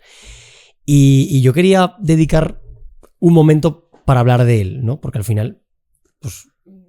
es una persona que no se le puede negar que tuvo que ser carismático, porque para atraer a toda esa gente y hacer lo que hizo tuvo que ser una persona carismática. Pero ¿hay algo curioso que se sepa acerca de su personalidad o algún dato, no sé? Bueno, Franco lo apodaban en la academia militar el cerillita. ¿Él? El cerillita, en plan, una cerilla pequeña. Vale. Porque era muy bajito. Lo fue cuando la guerra y durante la dictadura, pues en periodo de formación también. Bueno, se dice que él es de Ferrol, de Galicia, y se dice que su padre lo maltrataba y que estaba muy apegado a su madre. Y bueno, la familia venía de tradición militar, por eso él acabó también pues siguiendo la rama castrense. Hemos comentado lo de la herida y la providencia que tiene la guerra del Rif. Luego lo de que se salva que acaba siendo de rebote el líder de la guerra. Y bueno, se dice, esto ya como curiosidad, en fin, un poco sin más, pero que es una coincidencia. Se dice que tanto Franco como Hitler tenían un solo testículo. Sin más, eso es una pura curiosidad. Yo, es cierto, nunca he encontrado un sitio así que lo afirme rotundamente, pero es lo que se dice, ¿no? Igual que se dice que Sanjurjo murió por echar demasiado equipaje al avión, pues de Franco también se dice. En caso de que sea cierto, se ve como él iba de testosterona sobrado. Y bueno, fue una persona carismática y fue una persona también muy fría en el sentido de que priorizaba ganar la guerra. No acabar las cosas rápido, sino ganar la guerra bien, en el sentido de vamos a ganarla definitivamente, como se acabó viendo. Es decir, en lo moral, toda el aura republicana acabó tan destrozada que luego es que no hubo ni amago de poder resurgir de de eso. Pero bueno, en principio era una persona tímida, porque no es contradictorio ser tímido y carismático, porque al final eres una cosa el que sale al balcón y arenga a las masas y dice, o delante de la cúpula militar dice lo suyo, pero en principio era una persona pues eso, tímida y que la historia al final, por una serie de muchas casualidades, es decir, al final nos damos cuenta que, si bien es cierto lo que he dicho, que no es plan de ejemplificar en personajes, pero es cierto que esas ejemplificaciones siempre surgen de casualidades, es decir, da la casualidad de que el padre de Franco es militar, por tanto Franco es militar, estalla la guerra y Franco es herido, pero no muere, hay 2 accidentes de avión, él no tiene ninguno, y bueno, pues se acaba al final, él estalla la Segunda Guerra Mundial y logra no meterse en ella, luego logra las simpatías de Occidente para toda la reconstrucción y evolución que ha tenido España hasta el día de hoy. Entonces es un tío desde luego polivalente, yo sería como lo definiría, o sea, al final se supo mover en los círculos que tocaba, muchas veces incluso en lo ideológico, traicionando por ejemplo a Falange en muchas ocasiones, creó una cosa que es el FET de las Hons, Falange tradicionalista y de las Hons, que agrupa, digamos, una serie de asociaciones, pues bueno, algunas fascistas, otras conservadoras, pero esa asociación, digamos, como que liquida, es decir, unifica todo en una cosa que luego se llamaría el movimiento. Eso seguro habrás oído, el movimiento nacional, no sé qué. Sí, claro. Vale, pues es en esa unificación, digamos, que se deja de lado las particularidades ideológicas de los respectivos componentes de ese movimiento. Entonces, como que se hace un franquismo, efectivamente. Él, en cuanto a su persona, logra modular toda una estructura ideológica de alianza geopolítica y funcional que acaba teniendo una dictadura ya no solo gana la guerra civil, sino que además logra una dictadura de 40 años en las que yo juraría que, quitándolo de la invasión del Valle de Arán, es que no hay ningún otro tipo de incursión militar ni de sublevación pero no porque la gente no por las opiniones de la ciudadanía, sino yo lo recalco porque no hubo nadie con la fuerza suficiente para poder revertir lo que en la guerra civil él y su ejército había ganado. Es decir, que al final eso de ganar la guerra bien, de ganarla definitivamente, lo logró y con creces. Y en lo militar, pues claro, evidentemente es un gran estratega. Al final ya no solo salvó Melilla, es que volvemos a lo mismo, no es una cosa que le venía de la guerra civil, no solo salva Melilla y tiene una gran actuación en Asturias, sino que gana la guerra. Entonces, bueno, Franco, al final la gente podrá opinar de él evidentemente lo que quiera, pero también tiene que ser tiene que atribuir, si va a hablar, quiero decir, si el objetivo es hablar de él, vamos a opinar también tiene que atribuir que en lo militar pues fue un gran estratega. Quiero decir, igual que Hitler era muy malo, evidentemente. ¿Quién va a defender a Hitler a día de hoy? Pero Hitler llevó su Reich de la costa de Normandía hasta las llanuras de Rusia, es decir, una cantidad inabarcable. Es decir, que Hitler, por ejemplo, no tenía ni idea de cosas militares, pues bueno, allá cada uno con su opinión, pero eso. Es posible, porque yo ahora, claro, yo te escucho decir esto y yo creo que muchas personas pueden pensar, claro, entonces se le intuye una persona inteligente, ¿no? Porque claro, si hizo todos estos movimientos y le salieron bien. Vale, pero ¿tú crees también que hay un punto de poca empatía y el no tener miedo a tomar ciertas decisiones para que hagas cosas que tengan un impacto muy fuerte a nivel de sociedad y que te atribuyan esa inteligencia, esa valentía, esa tal? Pero claro, en el fondo, a nivel ético-moral, está claro que estás tomando decisiones que perjudican a gran parte de personas. Claro, entonces dices, es una persona muy inteligente, fue buen estratega. No quito que fuera malo, mejor, o sea, ni bueno ni mejor. Pero es cierto que quizás habría personas que serían también a nivel militar buenos estrategas, pero quizás no tomaron decisiones porque tenían una conciencia ético-moral muy alta, ¿no? Vamos a ver, al final, estoy completamente de acuerdo con lo que dices, pero ya no Franco, prácticamente cualquier dirigente claro. es decir, que al final él, porque esto hay que saberlo, él toma decisiones, pero él cada noche a su despacho, al igual que el despacho de los generales de la República, le llega un informe. 1100 bajas, 988 bajas. Quiero decir, él seguramente todas las noches sería consciente, o cada semana, del número de vidas que cuestan sus decisiones. Entonces, evidentemente, para ser un para ganar una guerra a nivel estratégico, que es una persona con sangre fría, y tiene que hacer sacrificios. Pero igual que lo hicieron los aliados, por ejemplo, en la Segunda Guerra Mundial. Estados Unidos llegó a decir que no enviaría a ningún americano a morir a Europa, por ejemplo. Y luego la realidad, pues, claro, y luego pues se le murieron 400.000. Entonces, todo aquel que al final se ve inmerso en una guerra, en el caso de Franco, pues quizás más por voluntad, y otros países, como por ejemplo en el caso de generales republicanos, más por obligación, si la pretende ganar, estamos hablando de vidas humanas, de muertes todos los días. Tienes que tener una conciencia ética, pues, o flexible o laxa, o asumir que en la guerra muere gente. Y tirar para adelante y como muere gente, pues la victoria habrá que construirla sobre las bajas de nuestros y los soldados del enemigo. Claro. Por comentar un par de cositas más antes de terminar, y yo sé que nos hemos dejado muchas cosas en el tintero, pero el objetivo de este podcast era que te conocieran a ti. Tú divulgas muchísimo contenido acerca de historia, no solo de la guerra civil, y que para las personas que les despierte interés este tema o muchos otros de la historia, pues tienen tu canal, tienen libros. Luego te preguntaré, de hecho, por si hay algún libro o película que recomiendes en concreto. Pero es la idea, ¿no? Generar esa curiosidad, y si hay algo que no sabían, pues que se hayan enterado aquí, y si quieren profundizar, pues tienen mucho material. Porque me gustaría comentar varias cositas, y esto es ya como para hacer una conclusión, ¿no? ¿Qué hemos aprendido de este conflicto? ¿Qué hemos aprendido de la guerra? De esta guerra en concreto, España. Wow, muy buena pregunta, ¿eh? Mira, yo creo que ahora se está haciendo en general un ejercicio de memoria, pero yo creo que no hemos... España yo creo ha aprendido mucho, o sea, ahora la percepción, España hace muchísimo tiempo que no tiene una guerra en comparación con otras fases del siglo, e incluso otros países de nuestro entorno. Estoy hablando de países como Francia o como Portugal, que tuvieron guerras en los años 50 y 60. Yo creo que España, al final, quitando diferencias ideológicas, valora la paz. La paz entendida no como una gobernación mejor o peor de un partido u otro, sino la paz como es la paz. Sin que tengas que ir al frente, sin que tengan que caer bombas en tu casa, sin todas esas cuestiones.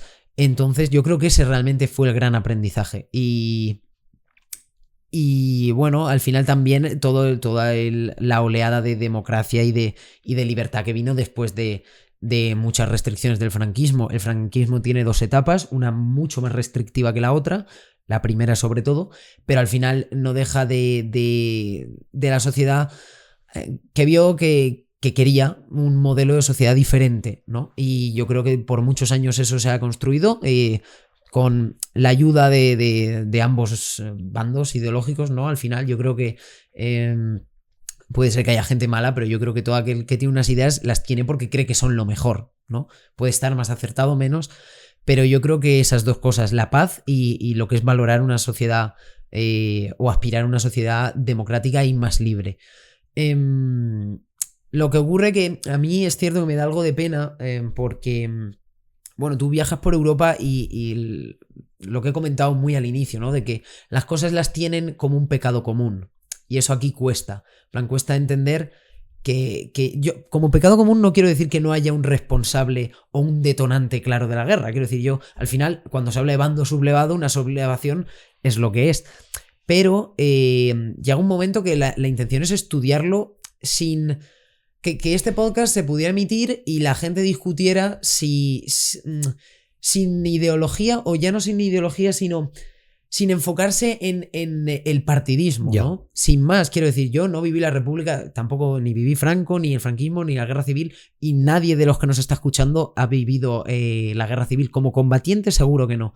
Puede ser que tenga algún tatarabuelo que sí, y sería súper interesante conocer su testimonio. Los que había en mi familia ya pues acaban falleciendo y no hay manera, ¿no? de conocer su memoria. Pero, por ejemplo, yo cuando estaba en Francia, ves los monumentos que hay de la Primera y de la Segunda Guerra Mundial y le dan una relevancia que aquí no se le... O yo qué sé, en mi zona, y de todas maneras no en mi zona. Yo he estado en muchas partes de España, he estado en Aragón, he estado en muchos sitios, he estado en Cataluña, en Madrid, en el País Vasco, en Castilla...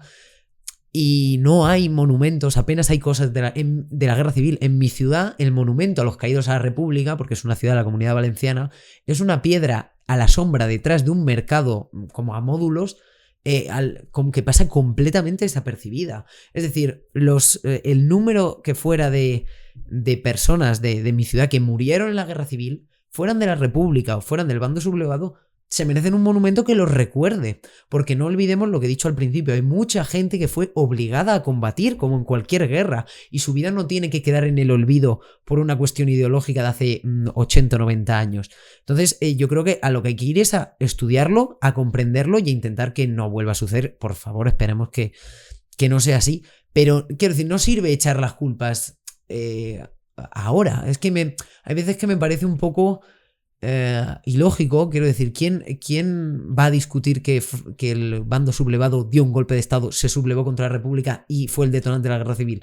Yo no creo que haya nadie que discuta eso, pero estudiar los detonantes de A, de B y comprender el conflicto, incluso a título personal, cada uno puede tener una carga de decir, vale, pues la culpa es 60-30, 80-20 o 100% cero, si eso es lo de menos, pero estar abierto pues eso, a aprender, a investigar, a contrastar y a poder cambiar tu opinión llegado el momento. Yo no opino de la guerra civil ni de ningún tema histórico ahora que hace 5 años cuando empecé, evidentemente. Claro. Entonces, pues eso. ¿Y por qué a nivel sociedad? Porque esto tiene que ser entonces a nivel sociedad. Es decir, estamos hablando ahora mismo, la conclusión, este pecado común del que hablas, es que ha dejado incluso más pozo una guerra civil, bueno, la guerra civil en España, que una guerra mundial a nivel global. O sea, ha dejado un pozo, entiéndeme, sí, no somos capaces ni siquiera no hace falta que me lo concretes porque, por ejemplo, en la batalla de Verdún, que es yo visité el frente y lo vi con mis propios ojos, allí murieron 300.000 franceses, ¿vale? Y allí, y para que nos hagamos una idea, solo en toda la guerra civil murieron 500.000 de personas. Y en los campos de batalla 250.000. Que eso, ves, nos da otro dato un poco muy turbio, ¿no? Que la mitad prácticamente de muertos fue en fusilamientos, tanto por parte de la República como por parte del bando sublevado.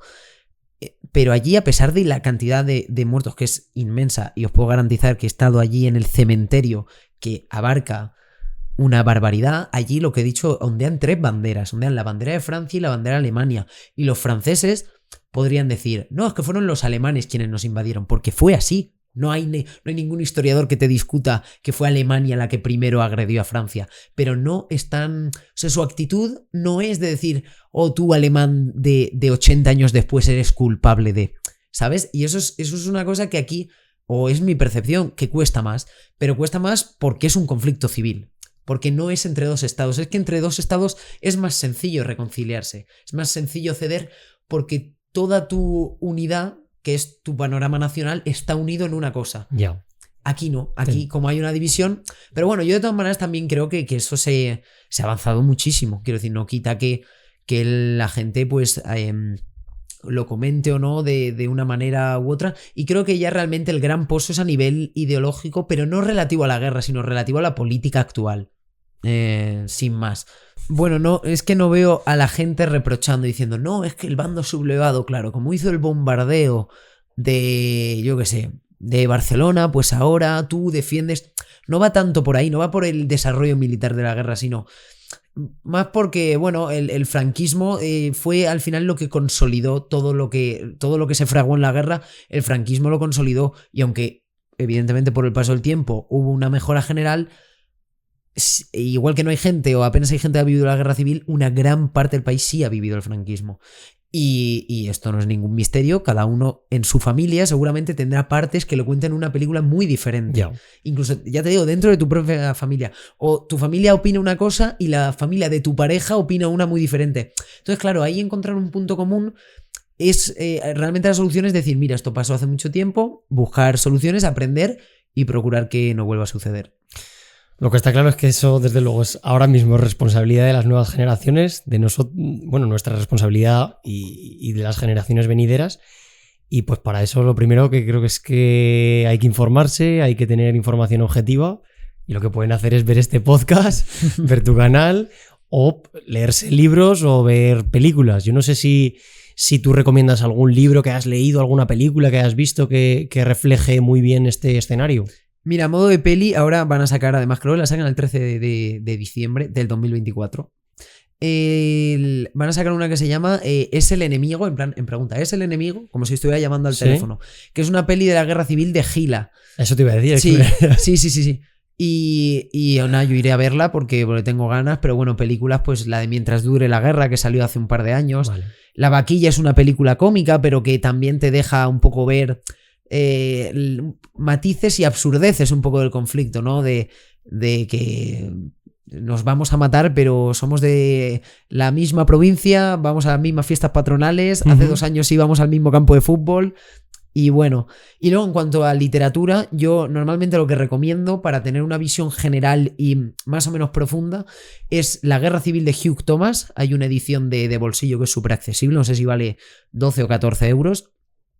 Y luego, si alguien está interesado en todo el tema de bombardeos, represión, fusilamientos, etc., hay un libro de Paul Preston que se llama El Holocausto Español. Y también ese libro está bastante bien.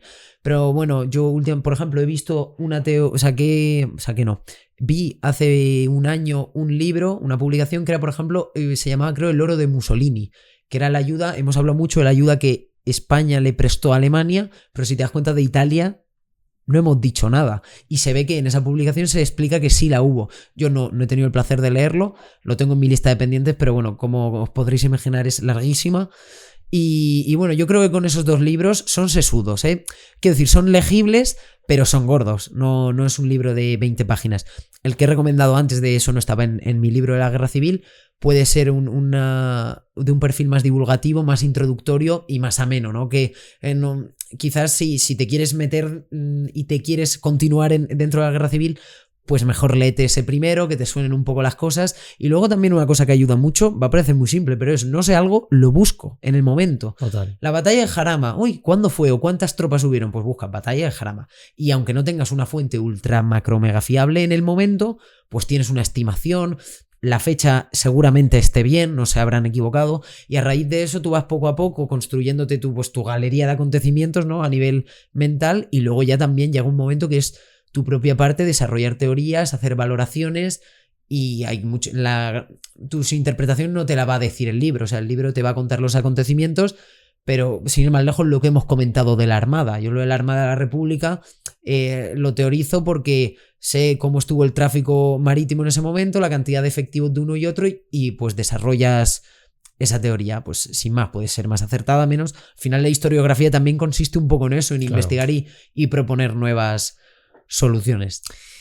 Genial, Álvaro, pues para no abrumar a la gente, después, dentro de un ratito, ahora pararemos y haremos otro podcast en el que hablaremos de conflictos actuales, de tu nuevo libro, que supone sacar un libro también. Luego entraremos en detalle. Voy a decir el nombre ya por si hay alguien que está viendo este podcast o se verá el siguiente pero no ha visto este. Se llama El olor de la vieja Europa. Luego hablaremos de él.